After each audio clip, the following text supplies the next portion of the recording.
welcome to all of you on this channel. So our today's topic which is under discussion, it remains Lee-Chatelier principle. And before doing this topic, you should know what is the conditions for a system to acquire equilibrium. Means equilibrium की होगा, you should know. So equilibrium state आप पढ़ चुके हैं. Equilibrium state वो वाली state होती है जिस the rate of forward reaction ते backward reaction की होन equal होंगे, ठीक है? So now what is Lee-Chatelier principle? The effect of concentration, pressure and temperature on a system in equilibrium can be predicted with the help of Lee-Chatelier principle. So equilibrium state ते temperature, pressure ते concentration का की effect होगा, किमें effect होगा, फिर equilibrium किस side shift होगा, that tells us Lee-Chatelier principle ने दस्या सी. So if a system, this is the statement of Lee-Chatelier principle, if a system in equilibrium is subjected to change of concentration, pressure or temperature, the equilibrium shifts in a direction that tends to undo the effect of applied change. Now undo की होना, undo का मतलब किया कि जो अपना equilibrium state नु distort किया, मतलब equilibrium state नु disturb किया by change of either concentration, pressure or temperature, ता equilibrium उस direction में shift हो जाएगा जिस side की होगा वो undo कर देगा effect नु. undo का मतलब जो अपना effect apply किया वो की कर दे, nullify कर दे, मतलब overall balance हो जाए, ठीक है? So now अपन पहला effect पढ़ते हैं concentration का, that is effect of change of concentration. इस तो थोड़ा clear हो जाएगा कि Lee-Chatelier principle दे विच undo का मतलब की है. So if in a reaction which is in equilibrium, if the concentration of any reactant is increased, the equilibrium shifts in a forward direction. And if concentration of product is increased, the equilibrium shifts in a backward direction. जितना ये reaction लिखी हुई है A plus B, they forms C plus D.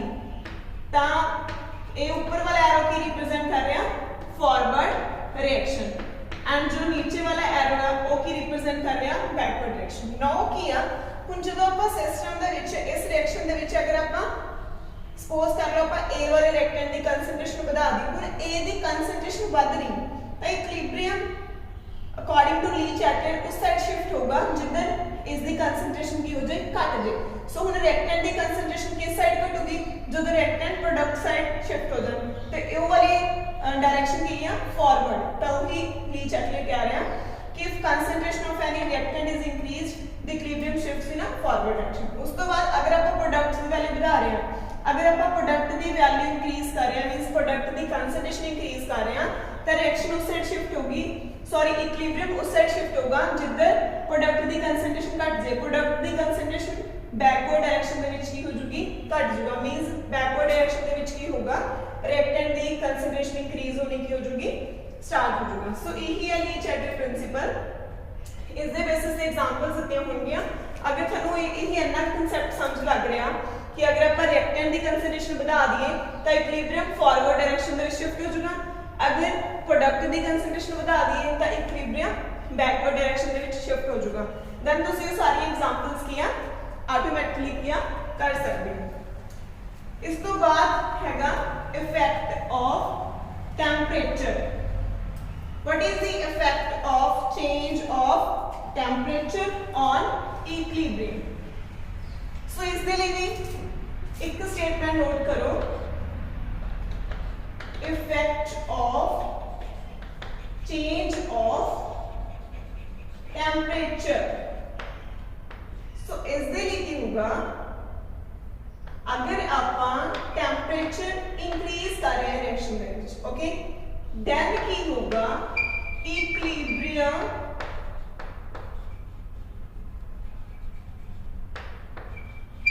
shifts towards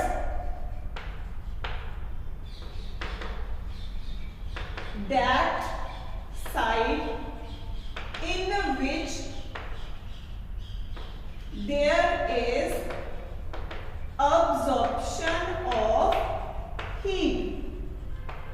And ਜਿਹੜੀ reactions ਦੇ ਵਿੱਚ heat ਦੀ absorption ਹੁੰਦੀ ਆ, they reactions are known as endothermic reaction.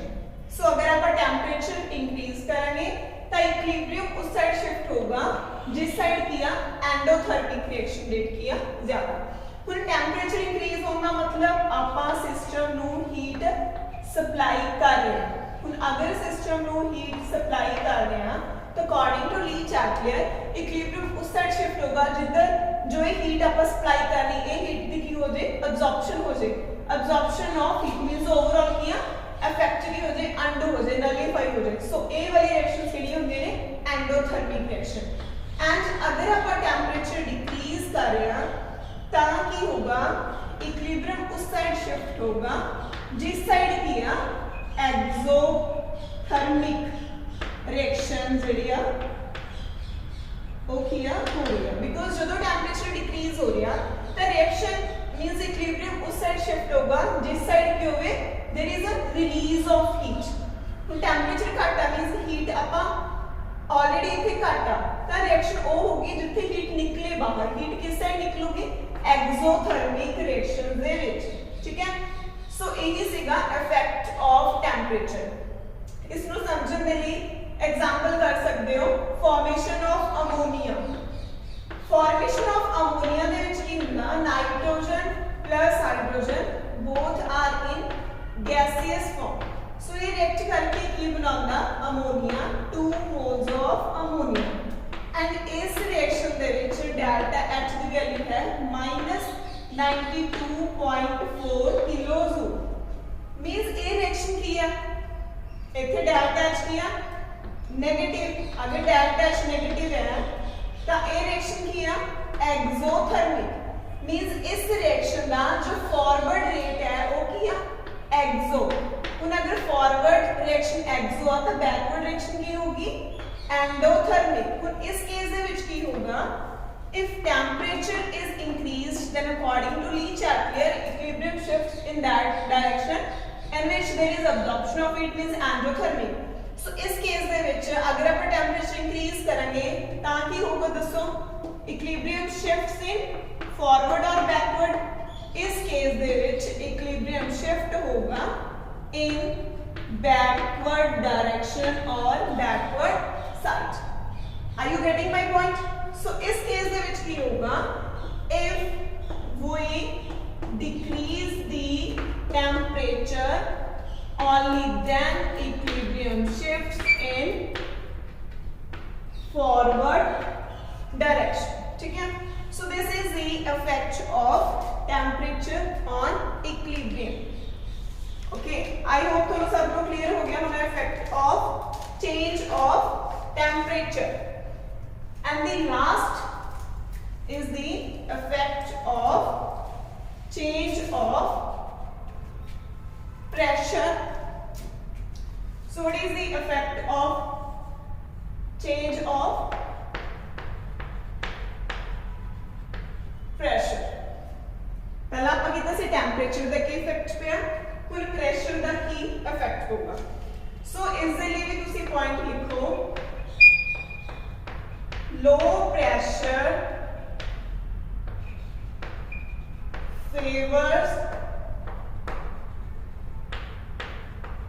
low pressure favors those reactions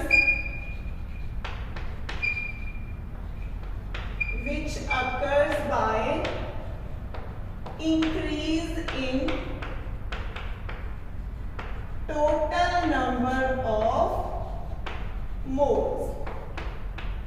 okay whereas high pressure case दे विच की होगा equilibrium उस साइड शिफ्ट होगा जिस साइड की होगा lesser number of moles। सो इन्हों अंडरलाइन करो अगर आप प्रेशर की वैल्यू लो कर दिए ताकि होगा according to Le Chatelier equilibrium उस साइड शिफ्ट होगा जिस साइड की होवे increase in total number of moles. And अगर आप प्रेशर नो हाई कर दिए तो इक्विलिब्रियम उस साइड शिफ्ट होगा जिस साइड की ने lesser number of moles. And no effect on equilibrium means pressure इथे लिख लो pressure pressure has, means pressure has no effect on equilibrium when there is no change in number of moles. Okay, so simply है pressure दा effect जदों देखना, then you have to consider the change in number of moles. अगर number of moles increase हो रहे हैं तो low pressure, अगर number of moles less ने तो high pressure, and अगर number of moles ਦੇ ਵਿੱਚ ਕੋਈ change नहीं हो रहा ਤਾਂ उस केस ਦੇ ਵਿੱਚ equilibrium ਤੇ pressure ਦਾ ਕੋਈ effect नहीं होगा. ठीक है, ਹੁਣ ਇਸ ਦੇ ਲਈ ਇੱਕ एग्जांपल कंसीडर करते हैं. N2O4 gas, it is in equilibrium with NO2 gas having 2 moles. So reactant side की ने 1 mole, product side की है 2 mole. ठीक है, it means इथों अपन ਨੂੰ clearly indicate हो रहा कि जो forward direction rate है उस ਦੇ ਵਿੱਚ ਕੀ ਹੋ ਰਿਹਾ है increase in number of moles, and backward direction ਦੇ ਵਿੱਚ ਕੀ ਹੋ ਰਿਹਾ है decrease in number of moles. So now if pressure is increased then ਕੀ ਹੋਗਾ equilibrium will, if pressure is increased equilibrium with shifts to side in which pressure decrease. ठीक है, pressure की होवे decrease. ਹੁਣ जिथे pressure decrease हो रहा ਇਹਦਾ मतलब ਕੀ ਆ decrease in number of moles. number of moles किस साइड घट रहे ने, backward side.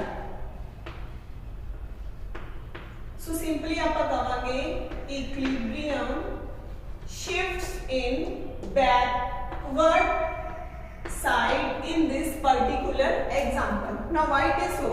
Because Le-Chatelain principle कहता कि जो आप इफेक्ट अप्लाई करते हैं इक्विलिब्रियम उसदे उल्टे शिफ्ट हो जाएगा. फिर प्रेशर बढ़ा रहे हैं इक्विलिब्रियम उधर शिफ्ट होगी जिधर प्रेशर की होवे घट होवे. ਹੁਣ अगर आप नंबर ऑफ मोल्स की गल करते हैं तो जिधर प्रेशर घट होगा तो उस केस ਦੇ ਵਿੱਚ ਜਿਹੜੇ ਨੰਬਰ ਆਫ ਮੋਲਸ ਨੇ ਉਹਨਾਂ ਦੀ ਵੈਲਿਊ ਕੀ ਹੋਗੀ ਘਟ ਹੋਗੀ. ਬਿਕੋਜ਼ ਤੁਸੀਂ ਰਿਲੇਸ਼ਨ ਇੱਕ ਪੜਿਆ ਹੋਗਾ ਨੰਬਰ ਆਫ ਮੋਲਸ ਪਰ यूनिट वॉल्यूम. सो ਹੁਣ ਕੋਈ ਸਿਸਟਮ ਹੈ ਅਗਰ ਉਹਦਾ ਆਪਾਂ ਬਹੁਤ ਪ੍ਰੈਸ਼ਰ ਅਪਲਾਈ ਕਰ ਰਹੇ ਹਾਂ, ਹੁਣ ਉਸ 'ਚ ਬਹੁਤ ਪ੍ਰੈਸ਼ਰ ਅਪਲਾਈ ਕਰਦੇ ਆ ਤਾਂ ਉਹਦਾ ਵੋਲਿਊਮ ਕੀ ਹੋ ਜਾਊਗਾ ਘਟ ਜਾਊਗਾ. ਹੁਣ ਉਸ ਕੇਸ ਦੇ ਵਿੱਚ ਜਿਹੜੇ ਨੰਬਰ ਆਫ ਮੋਲਸ ਨੇ ਪਰ यूनिट ਵੋਲਿਊਮ ਉਹ ਕੀ ਹੋ ਜਾਣਗੇ ਇੰਕਰੀਜ਼ ਹੋ ਜਾਣਗੇ, ਵੱਧ ਜਾਣਗੇ. ਸਮਝ ਰਹੇ ਹੋ ਨਾ?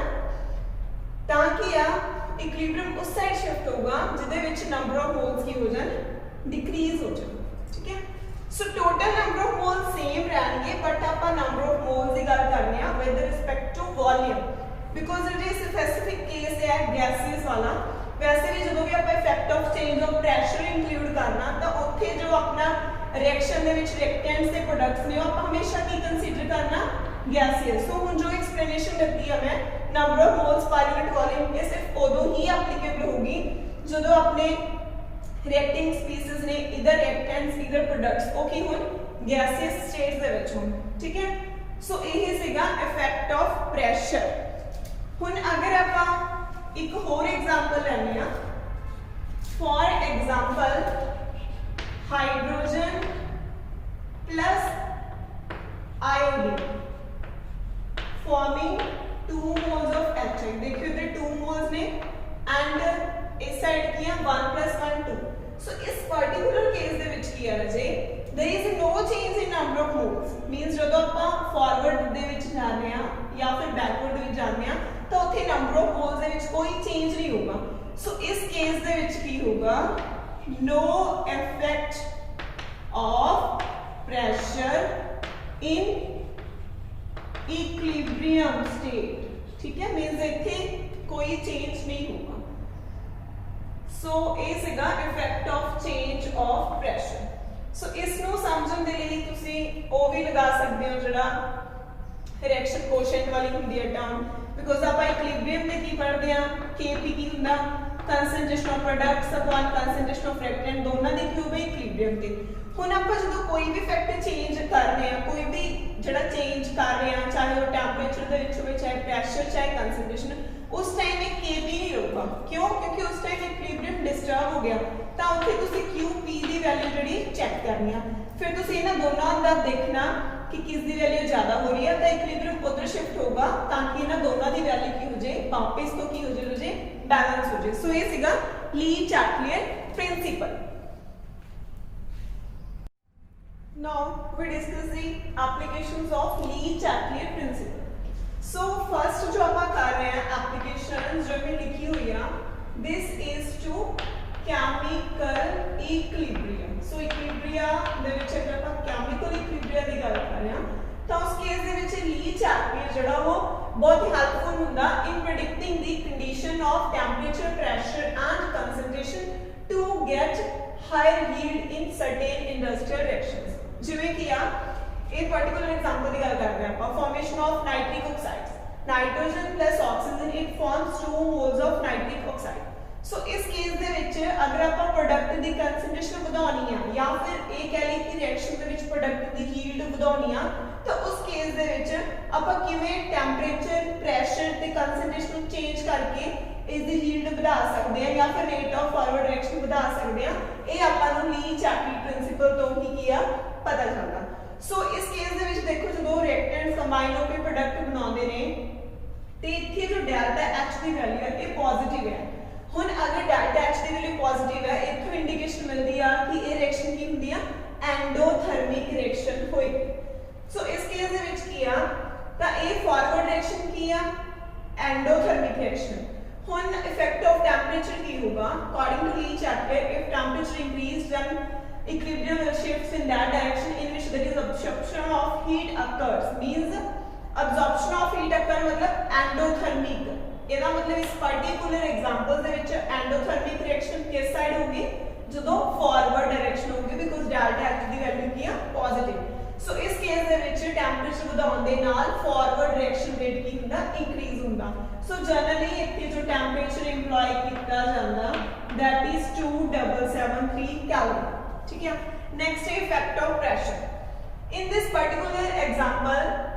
the number of moles in case of reactants and products are equal so no change in number of moles hence pressure has no effect on equilibrium reaction so इत्थे pressure का कोई इफेक्ट नहीं होगा थर्ड है effect of concentration so high concentration of nitrogen and oxygen will favor the formation of ammonia नहीं होगा इत्थे क्या होगा नाइट्रिक ऑक्साइड देखो ਆਪਾਂ ਜਿਵੇਂ ਆਪਾਂ ਨਾਈਟ੍ਰੋਜਨ ਤੇ ਆਕਸੀਜਨ ਦੀ ਐਡੀਸ਼ਨ ਕਰਦੇ ਜਾਵਾਂਗੇ ਤਾਂ ਰਿਐਕਸ਼ਨ ਉਧਰ ਸ਼ਿਫਟ ਹੋਗੀ ਜਿੱਧਰ ਨਾਈਟ੍ਰੋਜਨ ਤੇ ਆਕਸੀਜਨ ਦੀ ਕਨਸੈਂਟ੍ਰੇਸ਼ਨ ਘਟੇ ਮੀਨਸ ਉਹ ਪ੍ਰੋਡਕਟ ਵਾਲੀ ਸਾਈਡ ਇੰਕਰੀਜ਼ ਹੋਗੀ ਫਾਰਵਰਡ ਰਿਐਕਸ਼ਨ ਰੇਟ ਇੰਕਰੀਜ਼ ਹੋਗਾ ਤਾਂ ਆਪਾਂ ਨਾਈਟ੍ਰੋਜਨ ਆਕਸਾਈਡ ਕੱਢੀ ਜਾਵਾਂਗੇ ਉੱਪਰ ਤੋਂ ਕੀ ਪਾਈ ਜਾਵਾਂਗੇ ਨਾਈਟ੍ਰੋਜਨ ਤੇ ਆਕਸੀਜਨ ਤਾਂ ਇਧਰੋਂ ਆਪਾਂ ਯੀਲਡ ਜਿਹੜੀ ਉਹ ਕੱਢੀ ਜਾਵਾਂਗੇ ਸੋ ਇਸ ਕੇਸ ਦੇ ਨਾਲ ਅਗਰ ਆਪਾਂ ਕਨਸੈਂਟ੍ਰੇਸ਼ਨ ਦਾ ਇਫੈਕਟ ਪਾਵਾਂਗੇ ਇਹਨਾਂ ਦੀ ਕਨਸੈਂਟ੍ਰੇਸ਼ਨ ਵਧਾਈ ਜਾਵਾਂਗੇ ਤੇ ਇਹਨੂੰ ਯੀਲਡ ਨੂੰ ਆਪਾਂ ਬਾਹਰ ਕੱਢਦੇ ਰਵਾਂਗੇ ਤਾਂ ਇਸ ਕੇਸ ਦੇ ਵਿੱਚ इफेक्ट किया अगर आप इन दोनों की कंसंट्रेशन बढ़ा रहे हैं तो फॉरवर्ड रिएक्शन रेट की हो रहा इंक्रीज हो रहा सिमिलरली एक और एग्जांपल है that is the formation of sulphur trioxide इन्हें कहते हैं कॉन्टैक्ट प्रोसेस ਤੁਸੀਂ ਕੰਪਲੀਟ ਜਿਹੜੀ ਇਹਦੀ ਸਟੱਡੀ ਪੜ੍ਹੀ ਹੋਗੀ ਪਲੱਸ 2 ਦੇ ਵਿੱਚ ਕॉन्टैक्ट प्रोसेस सो इस केस ਦੇ ਵਿੱਚ ਦੇਖੋ ਕੀ ਆ ਜਦੋਂ ਪ੍ਰੋਡਕਟ ਬਣੇਗਾ ਉੱਥੇ ਪਲੱਸ ਲਿਖਿਆ ਹੋਇਆ ਪਲੱਸ 193.2 ਕਿਲੋਜੂਲ ਇਹਦਾ ਮਤਲਬ ਕੀ ਆ ਇਹਦਾ ਮਤਲਬ ਦੇਖਣ ਨੂੰ ਆਪਾਂ ਨੂੰ ਕੀ ਲੱਗ ਰਿਹਾ ਕਿ ਜੋ ਇਹ ਪ੍ਰੋਡਕਟ ਨੇ ਇਹਨੇ ਕੁਝ ਹੀਟ ਅਬਜ਼ੌਰਬ ਕੀਤੀ ਆ ਫਿਰ ਉਹ ਵਾਪਸ ਜੋ ਕਿਹਦੇ ਵਿੱਚ ਕਨਵਰਟ ਹੋਇਆ ਰਿਐਕਟੈਂਟ ਦੇ ਵਿੱਚ ਦੇਖੋ ਰਾਜੇ ਇਸ ਦੇ ਨਾਲ ਹੀਟ ਦੀ ਐਡੀਸ਼ਨ ਹੋਈ ਆ ਤਾਂ ਇੱਥੇ ਜੋ ਬੈਕਵਰਡ ਰਿਐਕਸ਼ਨ ਰੇਟ ਹੈ ਉਹਨੇ ਹੀਟ ਅਬਜ਼ੌਰਬ ਕੀਤੀ ਤਾਂ ਬੈਕਵਰਡ ਰਿਐਕਸ਼ਨ ਰੇਟ ਕੀ ਆ ਐਂਡੋ ਤੇ ਫਾਰਵਰਡ ਰਿਐਕਸ਼ਨ ਰੇਟ ਕੀ ਹੋਊਗਾ ਐਕਸੋ ਸੋ ਇਸ ਕੇਸ ਦੇ ਵਿੱਚ ਟੈਂਪਰੇਚਰ ਦਾ ਕੀ ਇਫੈਕਟ ਹੋਊਗਾ ਜਦੋਂ ਟੈਂਪਰੇਚਰ ਇੰਕਰੀਜ਼ ਕਰਾਂਗੇ ਤਾਂ ਇਸ ਕੇਸ ਦੇ ਵਿੱਚ बैकवर्ड रिएक्शन रेट इंक्रीज होगा बिकॉज फॉरवर्ड दे विच तां की एक्सोथर्मिक है ना ते इस करके आपां ये कह सकते हैं कि इस रिएक्शन दे विच अगर आपां SO3 दी फॉर्मेशन करनी आ तां आपां नूं टैंपरेचर नूं डिक्रीज करना होगा बिकॉज अगर टैंपरेचर इंक्रीज करांगे तां रिएक्शन टुवर्ड्स एक्सोथर्मिक साइड की हुंदी आ शिफ्ट हुंदी आ ठीक है नेक्स्ट है effect of pressure so pressure दा की इफेक्ट होगा देखो रेक्टेंगल वाली साइड की है 2 + 3 3 मोल्स की, प्रोडक्ट वाली साइड की है only 2 moles. So on moving in forward direction number of moles decreases, means laser number of moles obtain हो रहे हैं। सो जो ए रिएक्शन है ए किया हाई प्रेशर पे होगी, मींस जदों प्रेशर बढ़ावांगे फिर किया फॉरवर्ड डायरेक्शन रेट की होगा इंक्रीज होगा। सो टेंपरेचर लो देना होगा, इथे डिक्रीज का मतलब किया कंफ्यूज होने की जरूरत नहीं है, टेंपरेचर लो देना होगा, प्रेशर की देना होगा हाई देना होगा। नेक्स्ट कंसंट्रेशन का की इफेक्ट है वो सेम होगा कि जिवें आपां SO2 ते ऑक्सीजन दी कंसंट्रेशन बढ़ावांगे तां की होगा SO3 दी जिहड़ियां फॉर्मेशन है वो की होगी ज्यादा होगी। सो ये सीगा application of Le Chatelier principle in case of chemical reactions. Now to physical equilibrium. So physical equilibrium ਦੇ ਵਿੱਚ ਵੀ ਲੀ-ਚੈਟਲੇ प्रिंसिपल ਦੀਆਂ applications ਨੇ। For example ਆਪਾਂ ਪਹਿਲਾਂ ਕਰਦੇ ਹਾਂ ice water equilibrium। ठीक है, ice water equilibrium means ice plus heat, ਜਦੋਂ ਆਪਾਂ ਆइस ਨੂੰ हीट देवांगे ਉਹ ਕਨਵਰਟ ਹੋਊਗੀ ਕਿਸ ਦੇ ਵਿੱਚ ਵਾਟਰ ਦੇ ਵਿੱਚ। ਠੀਕ ਹੈ, ਸੋ ਇਹਦੇ ਲਈ ਲੀ-ਚੈਟਲੇ ਪ੍ਰਿੰਸੀਪਲ ਕੀ ਦੱਸਦਾ, ਫਰਸਟ ਹੈ on increasing pressure on the system which is in equilibrium, then ਕੀ ਹੋਗਾ equilibrium shifts to that direction in which volume decreases। and इस specific case ਦੇ ਵਿੱਚ ice ਤੇ water ਦਾ अगर ਆਪਾਂ comparison ਕਰਦੇ ਆ ਤਾਂ ice ਕੋਲ ਕੀ ਹੁੰਦਾ more volume and water have less volume। so इस case ਦੇ ਵਿੱਚ इक्विलिब्रियम की होगा equilibrium shifts towards right, means की होगा फॉरवर्ड डायरेक्शन साइड। समझ रहे हो? सो ली-चैटले के अकॉर्डिंग अगर आप प्रेशर इंक्रीज कर दिया तो इक्विलिब्रियम उस साइड शिफ्ट होगा जिधर वॉल्यूम की होवे डिक्रीज होवे। एंड इस स्पेसिफिक केस दे विच जदों आप आइस ਨੂੰ वाटर दे विच कन्वर्ट करते हैं तो ਉਹਦਾ वॉल्यूम की हो जाता घट जाता। ठीक है, सो इट मींस कि यार ਇੱਥੇ ਕੀ होगा on increasing pressure की होगा favors the change of ice into water, means किया more of ice melts। ठीक है, उस तो बाद सेकंड आपा पढ़ांगे टेम्परेचर का इफेक्ट। सो ये जो पर्टिकुलर रिएक्शन है ये रिएक्शन होंदी है राजे एंडोथर्मिक रिएक्शन। ठीक है, सो टेम्परेचर इंक्रीज करने नाल की होगा ऑन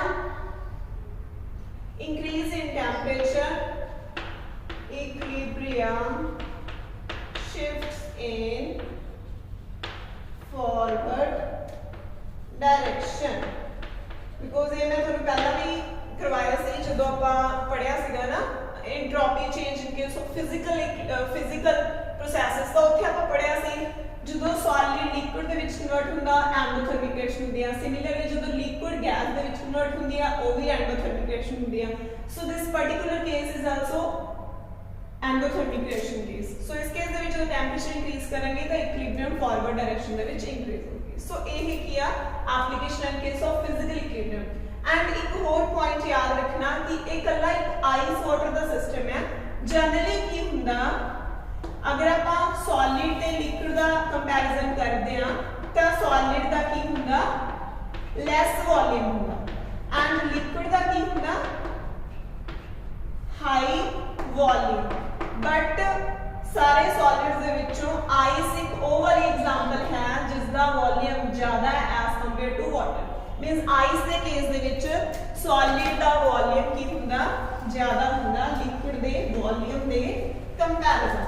सो तुसी ये लर्न करना कि जदों ਆਪਾਂ केमिकल इक्विलिब्रियम दी एग्जांपल्स कीती सी ओदे जदों ਆਪਾਂ प्रेशर इंक्रीज करदे सी तो इक्विलिब्रियम उस साइड शिफ्ट होगा जिधर की होंगे laser number of moles. But जदों ਆਪਾਂ फिजिकल इक्विलिब्रियम करना उदों जदों ਆਪਾਂ प्रेशर इंक्रीज करांगे तो इक्विलिब्रियम उस साइड शिफ्ट होगा जिधर वॉल्यूम की हो जाए डिक्रीज। ये तुसी वैसे ही अंडरस्टूड कर सकते हो बिकॉज इस पर्टिकुलर केस दे विच की आ नंबर ऑफ मोल्स ਆਪਾਂ कोई इशू नहीं लेना बिकॉज देखो आइस वाटर इथे नंबर ऑफ मोल्स है नंबर ऑफ मोल्स दे विद रिस्पेक्ट टू बर्निंग करनी ठीक है। सो इस केस दे विच देखो जी कि जो प्रेशर इंक्रीज करांगे तो इक्विलिब्रियम उस साइड शिफ्ट होना स्टार्ट होगा जिधर की होगा प्रेशर की होवे डिक्रीज एंड प्रेशर किस केस दे विच घट होगा आइस अपने आप को स्टेबल करने के लिए उस डायरेक्शन दे विच शिफ्ट हो जूगी जिधर वॉल्यूम की हो जाएगा डिक्रीज हो जाएगा। सो ये सीगी application to physical equilibrium. Similarly second system हैगा वाटर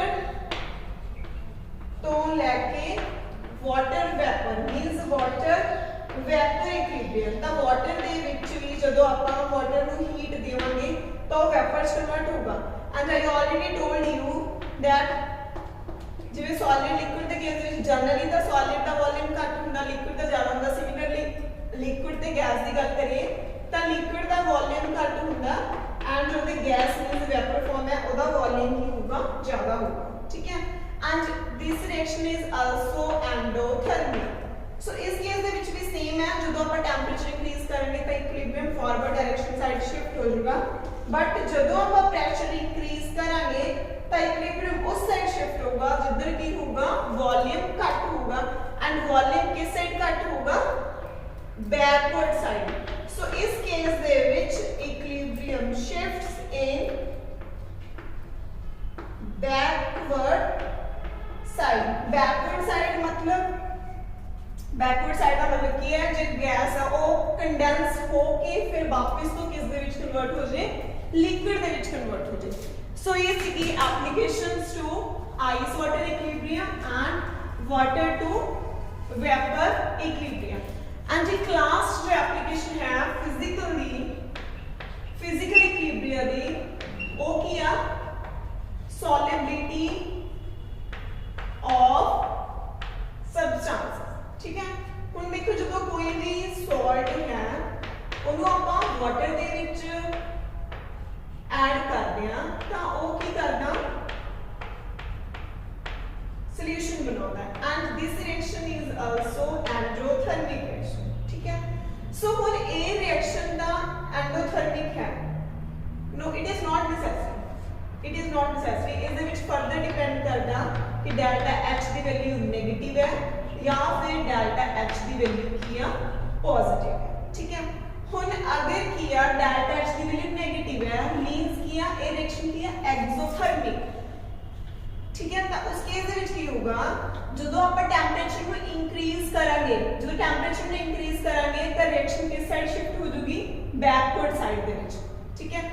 ए वाला तो छाड़ दो यही वाला कर लो। सो अगर ए वाली रिएक्शन रजे की होगी एंडोथर्मिक ताकि होगा जब आप टेंपरेचर इंक्रीज करेंगे तो इक्विलिब्रियम शिफ्ट होगा किस साइड एंडोथर्मिक साइड। सो इस पर्टिकुलर केस दे विच की होगा फॉरवर्ड डायरेक्शन रेट की होगा ज्यादा। इट मींस की होगा फॉरवर्ड डायरेक्शन का मतलब किया सॉल्ट को वाटर से डिसॉल्व करके की बना रहे हैं सॉल्यूशन। सो अगर टेंपरेचर इंक्रीज करेंगे तो इस केस दे विच सॉल्युबिलिटी ऑफ सॉल्ट की होगी इंक्रीज होगी। ये बहुत इंपॉर्टेंट कांसेप्ट है। This is also according to Le Chatelier principle. So मतलब सिंपली आप कह सकते हैं कि ये जो फॉरवर्ड डायरेक्शन है वो की दस रही है सॉल्ट दी डिसॉल्यूशन मींस सॉल्ट की है डिसॉल्व होके सॉल्यूशन बना दो। सो अगर टेंपरेचर इंक्रीज करेंगे तो इस पर्टिकुलर केस दे विच सॉल्युबिलिटी की होगी इंक्रीज होगी। बट अगर आप इसको उल्ट कर दे मींस अगर एक्सोथर्मिक रिएक्शन होनी सी अगर ये एक्सोथर्मिक हुंदा ठीक है अगर डेल्टा H नेगेटिव हुंदा तो टेंपरेचर इंक्रीज करन नाल रिएक्शन शिफ्ट होनी सी बैकवर्ड साइड। हुन बैकवर्ड साइड ता डिसोल्यूशन ही होई ना बैकवर्ड साइड की होगी क्रिस्टलाइजेशन ਜਦੋਂ ਆਪਾਂ ਸੋਲੂਸ਼ਨ ਤੋਂ ਵਾਪਸ ਸੋਲਿਊਟ ਕੱਢਦੇ ਹਾਂ ਤਾਂ ਕ੍ਰਿਸਟਲਾਈਜੇਸ਼ਨ ਹੁੰਦੀ ਆ। ਸੋ ਇਸ ਕੇਸ ਦੇ ਵਿੱਚ ਸੋਲਿਬਿਲਿਟੀ ਆਫ ਸਾਲਟ ਕੀ ਹੋਊਗੀ, decrease with the increase in temperature. So these are some applications of Lee-Chatterjee principle.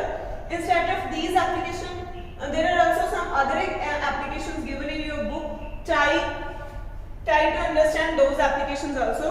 And if you are facing any type of doubt, then kindly ask me. That's it for the day, students.